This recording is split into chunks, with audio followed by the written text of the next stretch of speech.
Hi,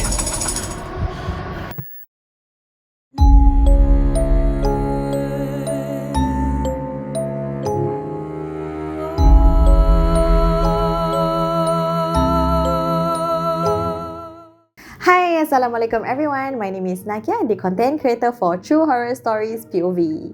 Okay, so for this episode, The Widow ni, I know a lot of you guys have been DMing me. Korang really tak faham kenapa ada the husband, kenapa ada the wife, and then kenapa, a lot of kenapa lah, what happened, and why is it titled The Widow? Okay, actually, there is an explanation to it. But I'm not going to explain it to you guys because kalau if korang dengar from my mouth, korang mesti say, alamak, asal tak nampak muka korang, the actual person. This time around, Alhamdulillah, I managed to get this person to be okay to show dia punya face. To show dia punya face and to tell the story apa yang he actually experienced. And do you want to know who this person is? Jeng. Okay, this person, you guys will be surprised This person is actually my father-in-law. So, bapak mentua lah. And the person who encountered macam in fact bukan dia seorang aja yang encounter this, but he is the main person who ternampak this jelmaan ni. But during diorang punya stay in this particular house, the whole family tau yang actually terkena gangguan.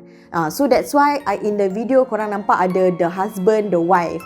And actually memang kita nak buat banyak orang lagi punya point of view, but then due to a lot of restrictions kita unable to do so. So because of that kita just cut it to the husband and the wife punya point of view lah. That means dua orang punya pengalaman. Dalam rumah sama tapi dua orang, suami dia experience, bini dia pun experience. So what does that mean? Rumah dia berhantu ke, orang hantar ke, macam mana? Without further ado, I'm gonna invite my father-in-law here to share his story.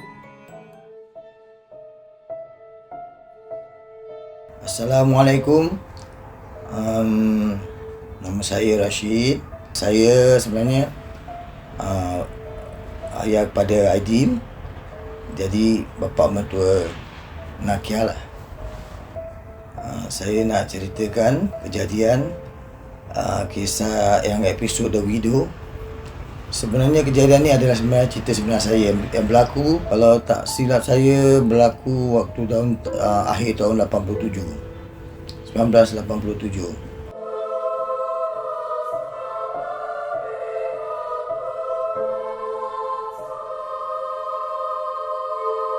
Okey, jadi kejadian ni yang macam saya bilang dah tahun 87, lebih kurang akhir gitulah Waktu itu rumah saya itu kira rumah pertama saya. Daerahnya dekat Jurong West. Tapi saya tak perlu bilang lah dekat blok berapa lah Jadi rumah tu tingkat 8. Waktu tu orang rumah saya, isteri saya dengan anak-anak masih tu Aidil dengan adik dia dekat rumah mertua lah. Jadi saya balik rumah tu waktu tu dah lebih kurang saya ingat saya sampai dalam antara 7.30 dengan sampai 8 lah gitu malam. Jadi saya balik tu, saya memang dari kerja tu dah penat. Jadi saya fikir ingat balik, mandi macam biasa kan. Dah siap, harus saya pergi ke rumah mertua lah. Jadi dengan macam biasa kan. Saya jumpa lah dengan keluarga, dengan anak saya. Lepas tu biasanya nanti kita balik lah gitu. Jadi saya waktu tu saya rasa, bila saya penat, Rumah saya tu kira DP hall memanjang tau. DP pintu masuk tu, kalau kita masuk dia ada tangga, ada 3 step. Daripada kira common corridor, habis step, habis itu kira pintu. Jadi pintu tu masuk buka je dia memanjang tau terus. Nanti terus sampai depan terus direct kitchen tau. Jadi tingkap ni pintu sini, tingkap sebelah sini.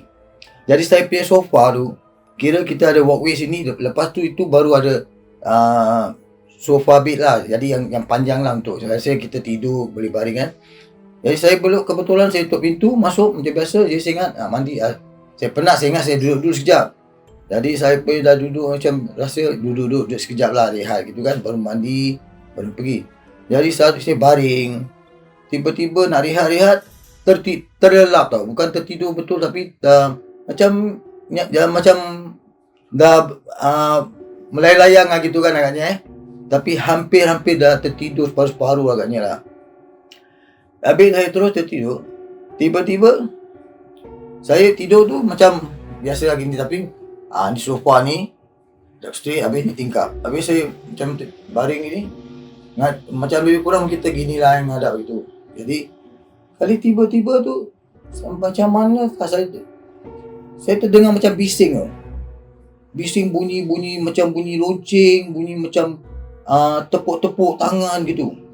Habis mula saya tak tahu, tapi saya tidur pasal tapi saya bila tiba-tiba saya rasa macam saya apa yang bising ni kan. Saya tengok macam ada benda binatang tu, saya tak perasan juga. Bising saya terus macam mata macam terbuka, macam berat-berat nak buka, macam melayang fikiran penat. Jadi saya sadar, saya tengok gini, ada satu macam lembaga tau. Dia straight jalan tau. Dia pergi jalan tu bukan jalan macam normal. Dia macam ada macam floating tau. Dia jalan gitu. Yang saya sadar tu, mungkin dia dah berapa kali saya tak dengar. Tapi waktu saya terdengar bunyi tu, saya terbangun gitu. Dia menghadap ke sana, dia jalan. Jalan gitu. Tangan dia macam bising-bising kat tangan dia, kat dekat paha dia. Lebih kurang agaknya.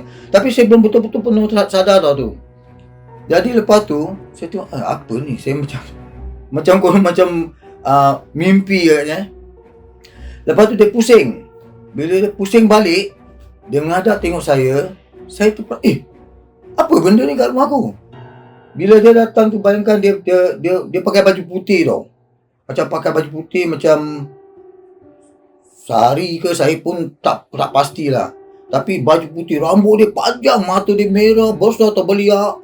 Dengan serba hitam lah, saya cakap. Serba hitam orang ni, saya pun tak tahu lah, tak pasti tu bangsa apa ke kan. Tapi dia serba hitam. Dia tinggi besar pula tu orang ni, tinggi besar. Tak macam kita biar perempuan waktu apa macam Asian ke apa, dia besar tinggi. Rambut panjang. Dengan mata dia gitu kan, terbeliak. Dia gitu, dia dah menghadap baby sing agaknya. Dia sengaja nak kejut saya ke saya tak tahu. Dia dah jaga saya. Bila saya macam baru bangun tu, bila dia pusing tu, saya tertengok dia. Saya peranjat. Dia sambil jalan tu, dia tepuk-tepuk tangan. Habis dia mata dia terbeliak pokok kat saya macam ini kamera yang zoom tu, lens tu. Macam ibarat muka dia tu, dia pokok kat saya, badan dia jalan tapi dia kepala ikut kat saya gitu. Itu nanti saya tunjukkan macam mana dia punya cara dia itu. Jadi dia bising tu, saya terperanjat, saya macam baru sadar lagi kan. Saya tengok gini, sekali apa ni? Dia terus laju tau. Lepas saya gini, saya bangun ni, saya tengok tiba-tiba dia raib, mungkin dia dekat pintu ke apa, dia tembus ke saya tak tahu. Dia tiba-tiba hilang. Saya dah tersadar ni, aku mimpi apa, tapi betul-betul kejadian aku nampak ni. Dia macam mengganggu saya, tapi dia sengaja tau. Mata dia beliak untuk saya, nak takutkan saya. Saya pun bangun gitu. Saya tiba-tiba dah rasa lain macam juga. Apa ni, saya buka pintu tu. Bila gitu saya buka pintu, saya tengok dekat hall saya jauh panjang. Kalau nak pergi dekat lift, ke kiri ke kanan, saya tak nampak dia. Saya lepas tu saya tutup pintu balik. Saya terus cuci muka. Saya pun tak sempat mandi. Saya tengok dah. Saya tiba-tiba betul-betul terus, memang betul-betul terang, saya memang terperanjat. Sebab saya tak sama tu, saya rumah tu saya duduk dah 4 tahun. Tahun 84 saya tinggal sampai 88 lah, lebih kurang 4 tahun. Jadi saya terus tiba-tiba saya bangun, saya siap-siap. Saya tak tunggu lagi, saya kunci pintu, saya balik ke rumah mertua saya dekat Taman Jurong. Jumpa dengan anak isteri saya lah. Jadi benda ni saya sampai hari ni saya tak boleh lupa macam mana dia punya cara, tapi tujuan dia mengganggu saya. Entah dia ikut saya balik ke atau apa, tapi rumah saya selama tu memang selama 4 tahun tinggal pun rumah tu adalah juga macam-macam kita jumpa, tengok ada, tapi tak pernah nampak direct, tak pernah apa-apa. Sebelumnya tu kadang-kadang pun saya kalau macam isap rokok dan saya duduk kat luar kat koridor berdiri, kadang saya pun waktu tu dah lepas isyak ke malam, tak tentu masa lah kan. Kadang-kadang macam rasa ada kelibat macam kat tepi kan, kita tengok depan isap rokok, tengok bawah gitu. Tapi macam perasaan ada tau, macam dia kacam agak-agak gitu tau, macam cak-cak gitu, macam ada macam berzup-zup gitu tau, bukan kata jalan tau. Tapi bila saya tengok tak ada. Nanti jalan lepas sebelah kiri pada koridor kan, kiri ke kanan tangga. Saya tak ada. Tapi saya buat bodoh je lah benda ni. Saya pun tak tahu saya besar rokok. Jadi benda ni dah memang lazim juga tau, dari selama 4 tahun tinggal tu kan. Jadi gitu-gitulah kita. Cuma yang direct ni saya betul-betul kena ni je. Lagi satu, kalau orang rumah saya pernah juga satu kali. Mungkin sama. Tapi dia tak, dia waktu tu lepas waktu solat maghrib, baru habis lepas maghrib, dia wirid lah kan, biasanya dia orang dah wirid. Biar wirid tu agaknya kan, tutup mata, khusyuk lah katakan Habis tiba-tiba dia macam dengar bunyi tau, bunyi yang macam yang saya tertidur ni, cing-cing macam loceng gitu. Mungkin dia ada pakai gelang kaki tak tahu, jadi bunyi gitu agaknya tau. Jadi dia tengah macam wirid tu, dia macam gini, saya dah tengok bawah kan, dia sila. Tiba-tiba dia terdengar, dia baru buka mata je macam gitu. Benda tu melangkah dia tau, depan dia melangkah gitu. Melangkah, pun pakai putih. Tapi dia gitu langkah, rumah saya tak tengok, terperanjat sekali. Tengok gini macam dia kata cepat sangat dia tak nampak. Tiba-tiba nampak macam lembaga tu macam perempuan lah agaknya, berambut panjang gitu dia nampak gitu, tapi dia tak nampak muka. Pasal dia melangkah gitu, nampak dari belakang, tiba-tiba hilang gitu. Itu je dia nampak sekali. Itu je yang mengganggu je. Tapi yang lain selama ni memang ada lah sikit-sikit saya cakap kan. Tapi yang ini je lah betul-betul dia ganggu, dia tunjukkan dia punya rupa dia lah, badan dia. Kalau kita tengok cerita-cerita hantu kuntilanak ke apa, yang basuh muka seram gelap-gelap tu, semua rambut mata merah, rambut panjang digit, gitulah dia. Tapi baju putih Mansari, tapi dia besar, tinggi lampai macam tegap. Tapi pada saya perempuan lah, yang saya tahu, saya tengok gitu-gitulah. Benda tu cepat. Dan rumah tu masa tu belum 5 tahun, baru 4 tahun. Saya buat decision lah, dengan isteri saya cakap, dah kita tak payah duduk situ sangat dulu. Sementara rumah mertua kata boleh tutup empang rumah dia dulu. Jadi saya dah bilang keadaan rumah tu pun dah mungkin rasa panas. Saya cakap, jadi saya nak jual lah. Tapi waktu tu belum 5 tahun, belum mature, jadi tak boleh jual, kena return back to HDB. Jadi saya tak ada lah ada untung apa-apa, cuma ambil balik CPF, masuk rumah balik, gitu je lah. Saya dapat rumah, kira resale dekat Taman Jurong masa tu. Jadi itu je lah untuk pengalaman saya yang ini. Tapi sebenarnya ada juga banyak yang lain-lain saya ada. InsyaAllah mungkin kalau ada episod yang lain, dia orang nak ambil sandarkan cerita saya, mudah-mudahan dia dapat lah kongsikan sekali lah.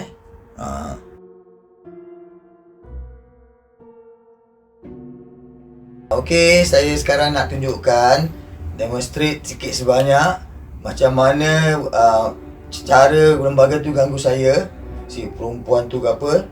Tapi apa yang saya tunjukkan mungkin seakan-akan saya seberapa yang sama yang dia buat, tapi tidaklah secantik, seindah yang dia ganggu saya tu.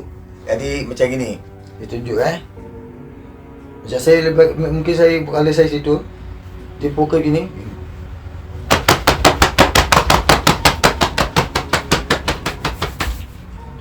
Bila dia jalan ke sampai dan lepas saya baru saya tersadar, lembaga apa benda ni? Saya bangunkan kapal, saya tengok dia dah hilang. Tu saya keluar tengok charger tak ada. Itu ajalah kisah saya. Mudah-mudahan kalau nak tahu lagi lanjut, mudah-mudahan cubalah tidur-tidur seorang-seorang kat rumah gitu kan. Mana tahu jumpa juga. Okay, bye.